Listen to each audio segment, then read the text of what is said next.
done. We're starting the second one. We only have 38 more to go. I know it's just going to be a short trip. We're going to be through it quick, and you're going to be saying that was a really quick exit. I had to try. You know. From Exodus 2, verses 1 through 25.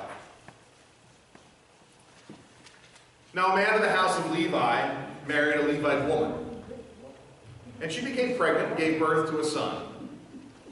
When she saw that he was a fine child, she hid him for 3 months, but when she could hide him no longer, she got a papyrus basket for him and coated it in tar and pitch. Then she placed the child in it and put it among the reeds along the bank of the Nile. His sister stood at a distance to see what would happen to him. Then Pharaoh's daughter went down to the Nile to bathe, and her attendants were walking along the riverbank. She saw the basket among the reeds and sent her slave girl to get it. She opened it and saw the baby. He was crying, and she felt sorry for him. "This is one of the Hebrew babies," she said. Then his sister asked Pharaoh's daughter, "Shall I go get one of the Hebrew women to nurse the baby for you?" "Yes, go," she answered. And the girl went back to the baby's mother. Pharaoh's daughter said to her, "Take this baby and nurse him for me. I will pay you." So the woman took the baby and nursed him. When the child grew older, she took him to Pharaoh's daughter, and he became her son. She named him Moses, saying, "I drew him out of the water." One day, after Moses had grown up, he went out to where his own people were and watched them at their hard labor. He saw an Egyptian man beating a Hebrew, one of his own people. Glancing this way and that and seeing no one, he killed the Egyptian and hid him in the sand. The next day when he went out, he saw 2 Hebrews fighting. He asked the one in the wrong, "Why are you hitting your fellow Hebrew?" The man said, "Who made you ruler and judge over us? Are you thinking of killing me as you killed the Egyptian?" Then Moses was afraid and thought, "What I did must have become known." When Pharaoh heard of this, he tried to kill Moses, but Moses fled from Pharaoh and went to live in Midian, where he sat down by a well.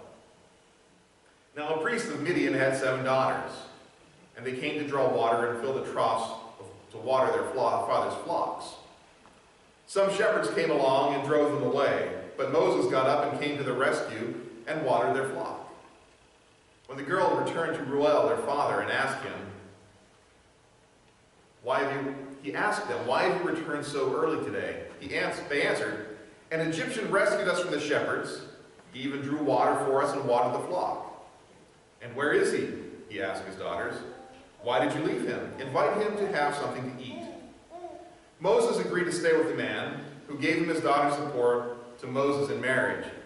Zipporah gave birth to a son, and Moses called him Gershom, saying, "I have become an alien in a foreign land." During that long period, the king of Egypt died. The Israelites groaned in their slavery and cried out. Their cry for help because of slavery went up to God. God heard their groaning, and he remembered his covenant with Abraham, Isaac, and with Jacob. So God looked upon the Israelites and was concerned about them. Our story today is one of Moses' origins, his beginning point. This is where we find out about the man who will lead the Israelites from Egypt. It's an interesting text, and it tells us some rather interesting things. But in all of this, we do not find Moses as a hero. In fact, if anything, he's a murderer. The hero in this story is again a woman who outsmarts Pharaoh. Not only does she outsmart Pharaoh, she gets Pharaoh to pay her to raise the child that Pharaoh wanted her to kill. I like that kind of hero. It's a story of oppression, a longing for freedom, and a man who runs from his troubles. Pray with me as we start this. Gracious Lord, as we look at this text, inform us. Don't just fill our minds with information, but But let the words of your text transform us that we might live more truly as your people. That our living might point people to you. That we might know your presence and be transformed through it. In Jesus' name we pray. Amen. The text begins, "Now a man of the house of Levi married a Levite woman. She became pregnant and gave birth to a son. When she saw that he was a fine child, she hid him for 3 months. But when she could hide him no longer, she got a papyrus basket for him and coated it with tar and pitch. Then she placed the child in it and put it among the reeds along the bank of the Nile." The man's name is unknown, at least at this point in the story. Moses' father is not named here, neither is his mother. It's just a Levite man who married a Levite woman. Well, that's an important thing because the clan, the tribe of the Levites would become the priests. And Moses is the first lawgiver. And in fact, if you look at the Gospel of Matthew, there are many ways that Jesus is presented as the new Moses. Where did Moses go to get the law? Up on the mountain. Where is Jesus' longest sermon in Matthew preached from? On the mountain.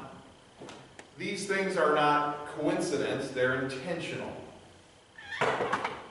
But here we start with a Levite man who marries a Levite woman, and they have a Levite baby. Now this baby is exceedingly fine. It's a good child. Not in the sense that it's well behaved, it might have been, I have no idea. But he was well formed. In other words, the mother thought that this new baby was too good to throw away. Now, I don't know many mothers who said that they should throw away the baby. But this one was special. And she intended to keep him. So for 3 months, she did everything she possibly could do to keep this child hidden. And as most of you know, that for the first 3 months of a child's life, I think I've heard them once described as luggage. They don't move on their own, except in the place where you put them. They don't crawl around the house. They cry, they eat, they sleep, and they make dirty diapers. Outside of that, what does a 3-month-old child do? They're easy to keep contained, but once they start moving, it's a whole new story. For 3 months, she kept this child hidden. Reached the point where it was not going to work any longer, for whatever the reason, I cannot say. She had a plan.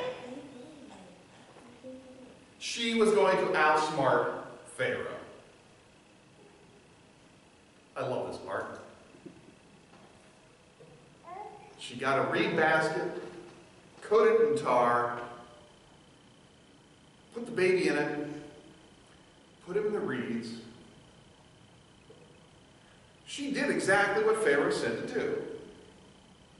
Put the baby in the Nile. Pharaoh never said nothing about not putting them in a little boat. She did exactly as she was commanded. She followed the letter of the law, perhaps not the spirit of the law, but she did what she was told. And she outsmarts Pharaoh. I love it. Now, there's some things I have to tell you about this.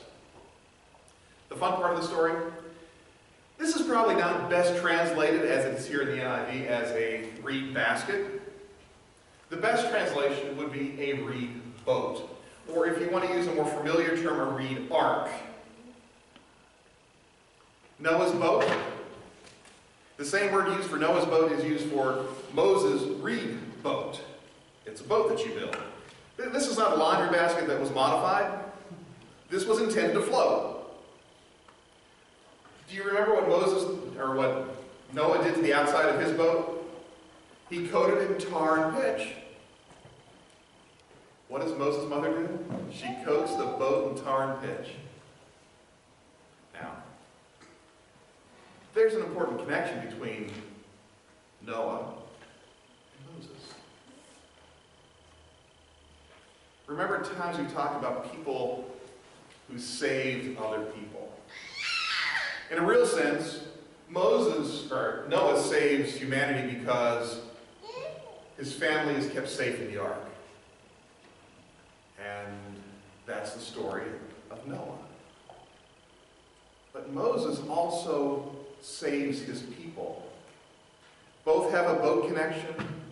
Both are put in dangerous situations. Both survive because someone is watching over them. Both go on to accomplish very important tasks.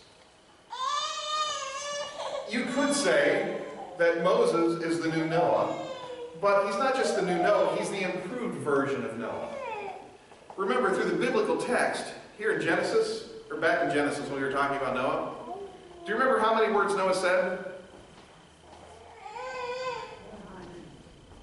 I will recite from memory every word recorded by the author of Genesis for Noah. Are you ready? That was it. Do you know how many people Moses argued for that they should be saved? No. Moses, on the other hand, will offer his life for his people. He's the new improved Noah. The greater Noah. The better story. His mom, she was the smart one. Now listen as the text continues, verse 4. His sister stood at a distance to see what would happen to him. Then Pharaoh's daughter went down to the bank of the Nile to bathe, and her attendants were walking along the riverbank. She saw the basket among the reeds and sent her slave girl to get it. She opened and saw the baby. He was crying. She felt sorry for him. This is one of the Hebrew babies, she said. Then his sister asked Pharaoh's daughter, shall I go get one of the Hebrew women to nurse the baby for you? Yes, go, she answered. The girl went and got the baby's mother. Pharaoh's daughter said to her, take the baby and nurse him for me, and I will pay you. So the woman took the baby and nursed him. Now notice, a couple little things here. The beginning of the story was a Levite man married a Levite woman, and they had a Levite baby. There was no mention of an older sister. Why do I say older sister? Because she's old enough to stand and walk and watch and see what happens to her younger brother. But from the text, it sounds like this is the first baby that this mother has, that there are no other babies. Likely, she is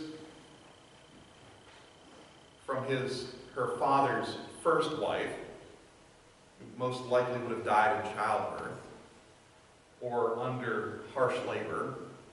This is his second wife who has Moses. So if you want to think about it, this girl that's mentioned here in the bank, watching, she is likely a half-sister. Same dad, different moms. So notice, she doesn't go to her mother and say, come, she goes to the baby's mother. The text is subtle that way, but it's likely the case. Now, here's the question that we get to ask. Did this woman, Moses' mother, know that this is the place where Pharaoh's daughter typically went to the water? Because she does set the daughter to watch over and report what happens. Or is this entirely happenstance?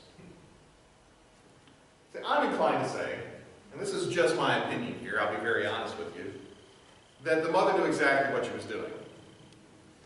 She constructed her boat, put the baby in it, put it in a place where she knew it would be found. Now, we've heard stories like this before, haven't we? And in certain countries around the world right now, you can leave your baby, if you don't feel you can take care of it, at a hospital or at a police station or a fire station, and there are no questions asked.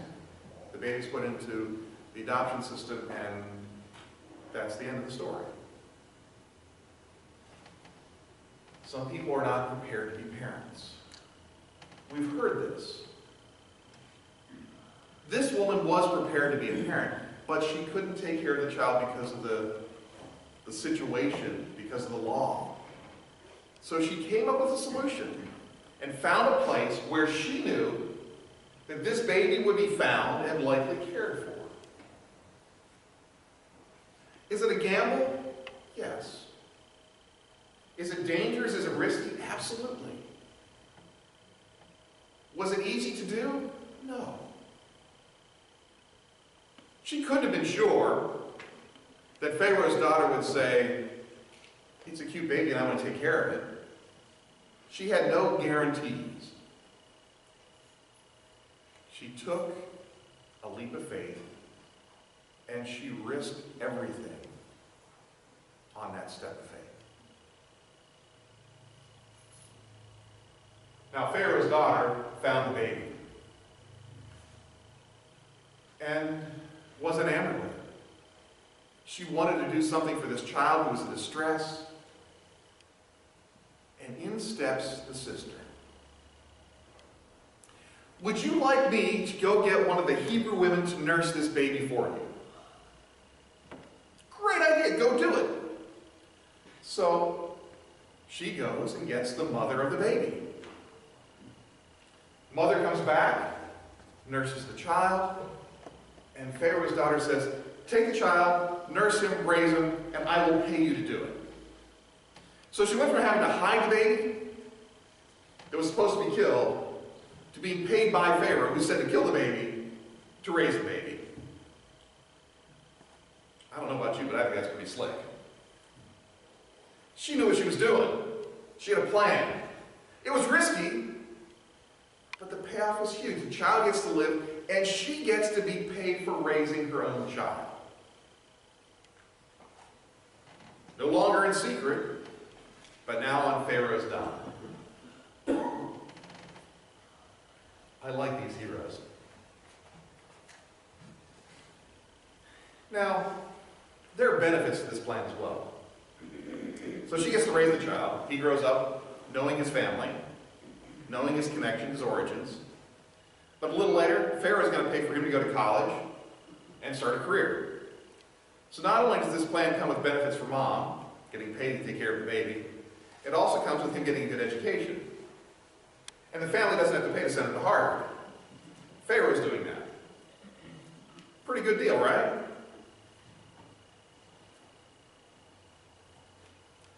Verse 10 picks up the story a little bit. When the child grew older, she took him to Pharaoh's daughter. He became her son. She named him Moses, saying, I drew him out of the water. One day, Moses had grown up.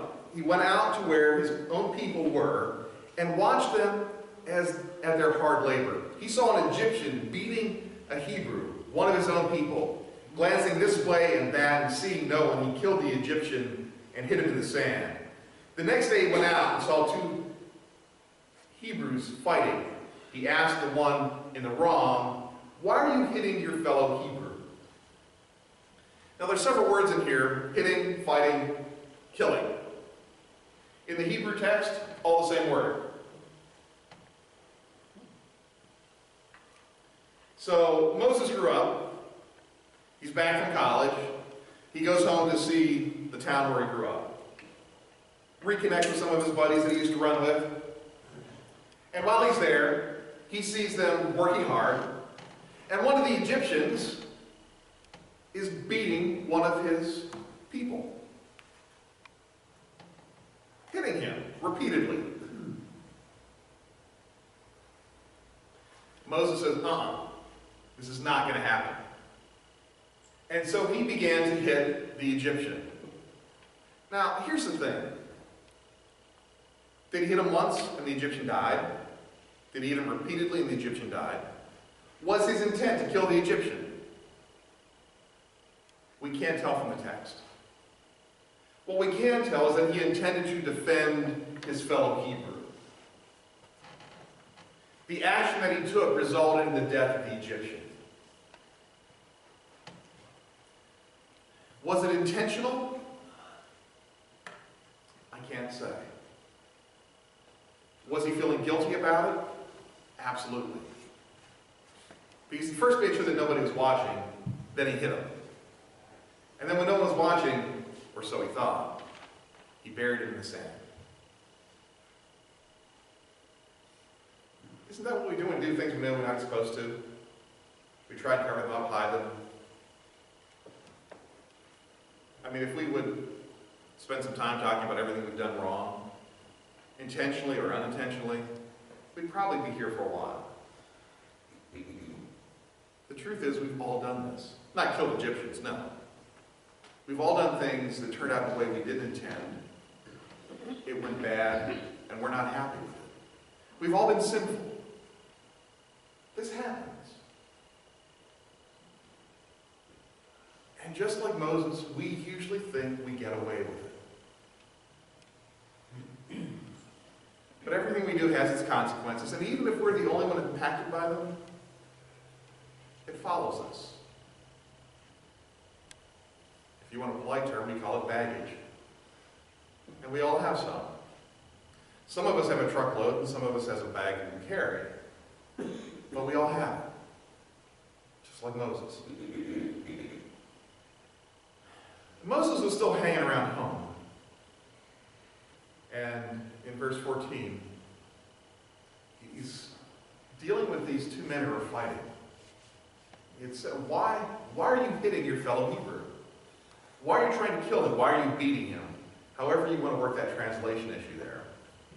And the man said to him, "Who made you judge and ruler over us? Are you thinking of killing me as you killed the Egyptian?" Then Moses was afraid and thought, "What I have done must have become known." When Pharaoh heard of this, he tried to kill Moses, but Moses fled from Pharaoh and went to live in Midian, where he sat down by a well. Now, I love the way this story is told. I mean, it's really...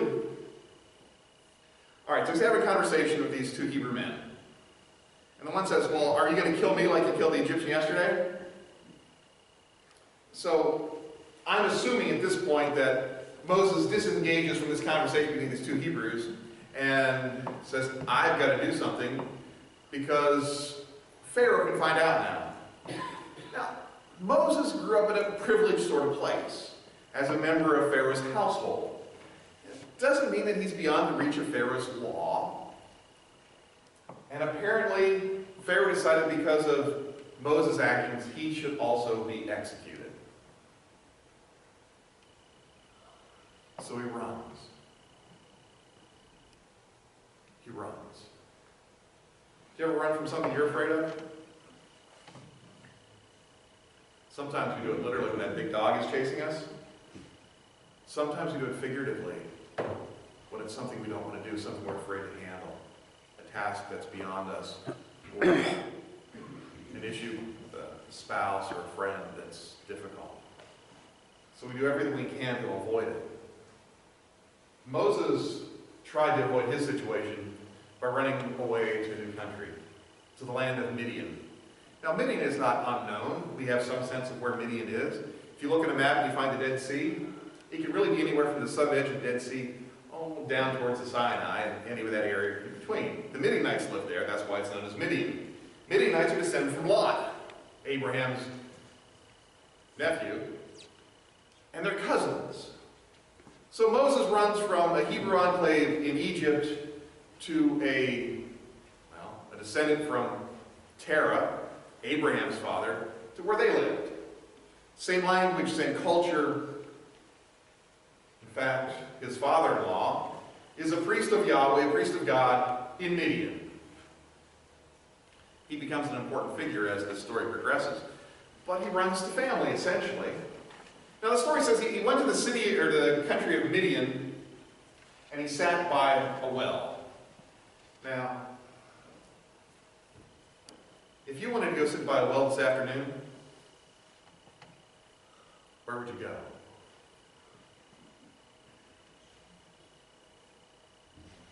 I don't know any of my neighbors that have a well. I suppose we could go over to the Camden Aquarium and look and see if they had a whale. I realize that's a bit of a stretch, but that's the best I can do right now. He sits by a well.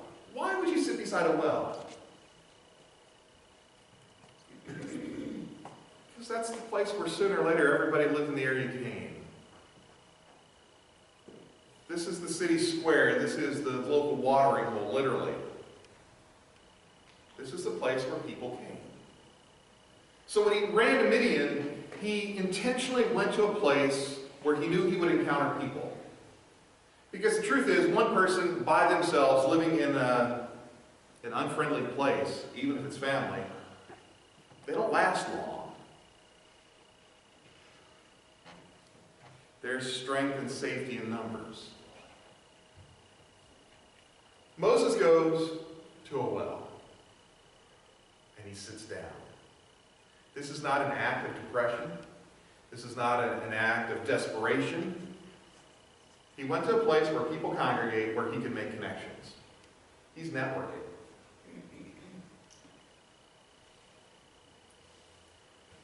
Now, a priest of Midian had 7 daughters, and they came to draw water and fill the troughs to water their father's flocks. Some shepherds came along and drove them away, but Moses got up and came to their rescue and watered the flock. When the girls returned home to Reuel, their father, he asked them, "Why have you returned so early today?" They answered, "An Egyptian rescued us from the shepherds. He even drew water for us and watered the flock." "And where is he?" he asked his daughters. "Why did you leave him? Invite him home to have something to eat." So this is a fun story. Now, Moses has just made his way across the desert in the wilderness. I don't know if he was on a camel, if he was on he wouldn't have been on a horse yet. If he was riding anything, it would have been a donkey or a camel. The Egyptians weren't riding horses yet. That'll come a little later. So if you see a movie that has Egyptians riding horses at the time of Moses, you know it's historically inaccurate, and you can just file that away as what it is. He got there however it was. He's a strapping young man apparently, because when the shepherds came in, the bad shepherds, the bad guys in this story, they chased away the young ladies with their father's flocks. 7 girls. These bad shepherds, they chased them away so that they could water their own flocks. The local bullies, the ruffians, the ones that they think they're important, but really don't matter. Moses is there. He sees these ruffians abusing these 7 young ladies, and he comes to their rescue. Now, that's not surprising. Earlier, he came to the rescue of someone who was being beaten by an Egyptian slave master. So now he sees someone being mistreated, and what does he do? He comes to the rescue. It seems that Moses has a tendency to fight for justice. Do we have a hero in the making? Or is he just trying to meet attractive young ladies? At some point, for many men, there's not a real differentiation there. They run hand in hand. The damsel in distress is a long-standing story in Western culture. Moses' true motives, I can't say, but I'm going to hope that if they were 7 surrounding boys, he would have helped them too. So he helps them. He rescues them from the bad shepherds, waters their flocks, and the girls take their flocks home. They get home early because they didn't have to wait for the shepherds to water their flocks. They got theirs done first, and the shepherds had to wait today. And they got home early. Their father, who is here identified as Reuel, later identified as Jethro. Reuel, by the way, means companion of God. So if you want to know something about this character early, his name tells us that not only is he a priest, he is someone who is a friend of God. He's home doing whatever he normally did at home, and the girls come in with the sheep, and he said, "Why are you home so early?" And they said, "Oh, this Egyptian." Now, how did they know he was an Egyptian? Most likely because of his clothes. No secret there. He rescued us from the shepherds, watered our sheep. We had a great day. And he asked, "Well, where is he?" What do you mean?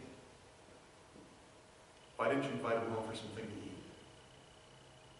He reminds them of their need for hospitality, to be generous to those who have been generous to you.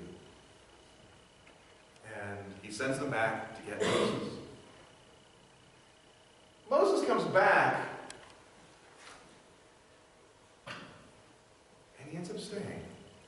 Verse 21. Moses agreed to stay with the man who gave his daughter Zipporah, to Moses in marriage. Zipporah gave birth to a son, and Moses named him Gershom, saying, "I have become an alien in a foreign land." During that long period of time, the king of Egypt died. The Israelites groaned in their slavery, and they cried out, and their cry for help because of their slavery went up to God. God heard their groaning, and he remembered his covenant with Abraham, Isaac, and Jacob. And God looked on the Israelites and was concerned about them. So Moses comes home for dinner, ends up agreeing to stay with the man. Now the man we know as Reuel or Jethro has 7 daughters. There is one glaring omission from the record here. The number of sons that he has. Mentioned 7 daughters. No mention of a son. Why does it matter? Because in the ancient world, and particularly among Abraham's descendants, women were not able to inherit the family fortune. So one thing that Reuel or Jethro needs is a son to inherit his wealth. Someone who will take care of the family in the next generation. Now, why do I say this? Because notice that Moses agreed to stay with Jethro.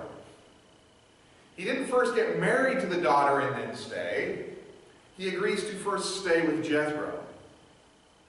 In other words, Jethro adopted him as a son.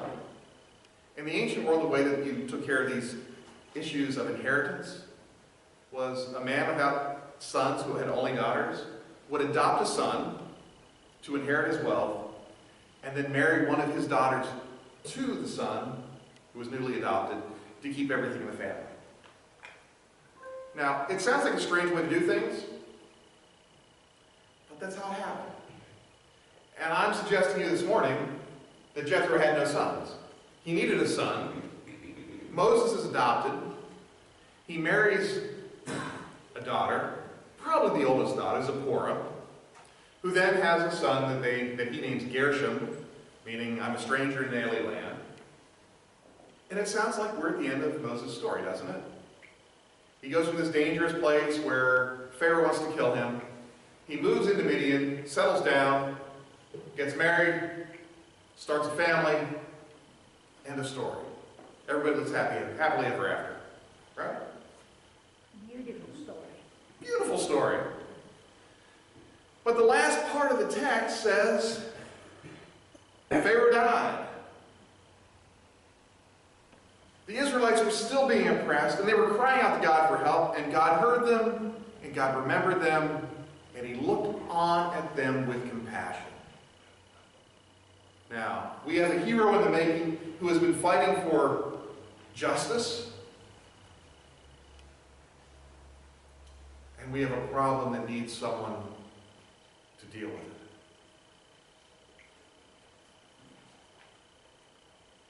And our hero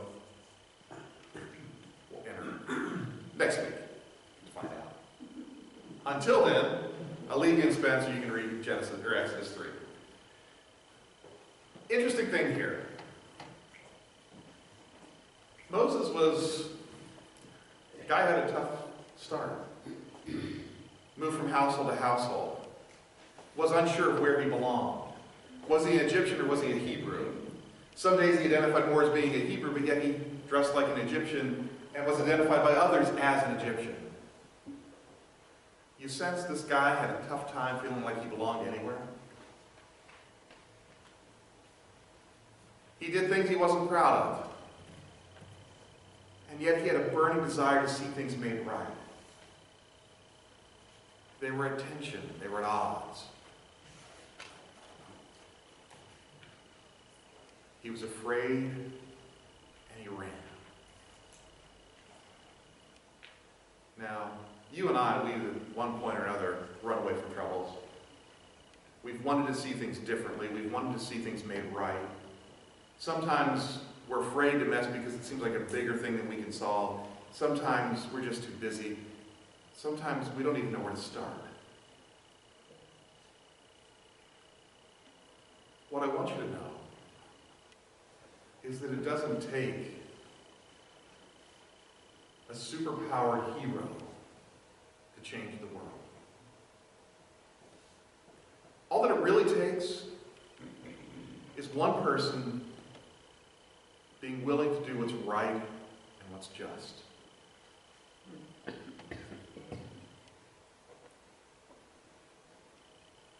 every one of us have that ability to change the world. We may not see it in our life, but at the very least, we can lay the foundations for the next generation and see the world change. This is the part where we have to take a step of faith. Just like Moses' mother. Was she sure that daughter of Pharaoh would look at that little baby and fall in love with it? She could have just as easily said, put him back in the river. It was a risk.